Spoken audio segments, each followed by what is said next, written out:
Hello बच्चों, कैसे हो आप। आज हम कक्षा 4 सामाजिक अध्ययन की वर्कशीट हल करेंगे। उपविषय ऋतुएं। आज हम पाठ 8 ऋतुएं करेंगे।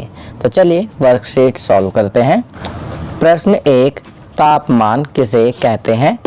तापमान मापने के लिए हमारे देश में कौन सी इकाई का उपयोग होता है। तो बच्चों, यहाँ आपको बताना है कि तापमान किसे कहते हैं और हमारे देश भारत में तापमान मापने की कौन सी इकाई का उपयोग किया जाता है उसके बारे में बताना है। तो यहाँ हम लिखेंगे, किसी स्थान की वायु की गर्मी के स्तर के माप को उस स्थान का तापमान कहते हैं। तापमान मापने के लिए हमारे देश में सेल्सियस और फ़ारेनहाइट इकाइयों का उपयोग होता है। चलिए दूसरा प्रश्न करते हैं। प्रश्न 2, भारत में शीत ऋतु कब से कब तक होती है। इस मौसम का हमारे दैनिक जीवन पर क्या प्रभाव पड़ता है। तो इसका उत्तर लिखेंगे, भारत में शीत ऋतु नवंबर से फरवरी तक होती है। इस मौसम में हम गर्म कपड़े पहनते हैं और गर्म चीज़ें खाते पीते हैं। चलिए आगे बढ़ते हैं। प्रश्न 3, मिलान करें। तो बच्चों, यहाँ पर आपको जोड़ों का मिलान करना है। पहला, ग्रीष्म ऋतु में तापमान, तो इसका मिलान करेंगे ऊंचा होता है से।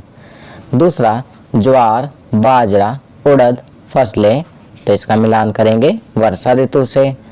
तीसरा, शिकारा, तो इसका मिलान करेंगे छोटी नाव से। चौथा, चेन्नई, तो इसका मिलान करेंगे समुद्र तटीय क्षेत्र से। चलिए आगे बढ़ते हैं।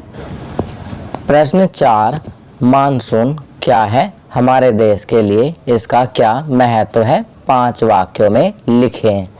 तो बच्चों, आपको यहाँ बताना है कि मानसून क्या है और हमारे देश के लिए इसका क्या महत्व है। आपको इसके बारे में 5 वाक्य लिखने हैं। तो यहाँ हम लिखेंगे, समुद्र से जलवाष्प के रूप में जमीन की ओर नमी लेकर आने वाली हवाओं को मानसून कहते हैं। अब इनका क्या महत्व है इसके बारे में 5 लाइन लिखेंगे। पहली, ये हवाएं बारिश लेकर आती हैं। दूसरी लाइन, इन हवाओं से गर्मी से राहत मिलती है। तीसरी लाइन, इससे पृथ्वी का जल स्तर बढ़ जाता है। चौथी लाइन, इनसे फसलों को पानी भी मिलता है। और 5वीं लाइन, हमारा वातावरण ठंडा हो जाता है। चलिए आगे बढ़ते हैं। प्रश्न 5, अगले वर्ष ग्रीष्मकालीन अवकाश में अपने परिवार के साथ यदि आप कश्मीर घूमने जाएंगे तो किस तरह की तैयारी करेंगे, लिखें। तो बच्चों, यहाँ पर आपको बताना है कि यदि अगले वर्ष ग्रीष्मकालीन अवकाश में आप अपने परिवार के साथ कश्मीर घूमने जाएंगे तो आप किस तरह की तैयारी करेंगे। तो इसका उत्तर आप स्वयं लिखेंगे। आपकी सुविधा के लिए मैं यहाँ लिख रहा हूँ, हम कश्मीर जाएंगे तो हम अपने साथ गर्म व ऊनी कपड़े ले जाएंगे क्योंकि वहाँ साल भर ठंड पड़ती रहती है। तो बच्चों, ये वर्कशीट यहाँ कंप्लीट होती है। अगर ये वीडियो आपको अच्छी लगी तो इसे लाइक एंड शेयर ज़रूर करें। अन्य विषयों पर बने हमारे लेटेस्ट वीडियोस को देखने के लिए चैनल को सब्सक्राइब करना ना भूलें और देखते रहिए हमारा channel knowledge kingdom. Thank you.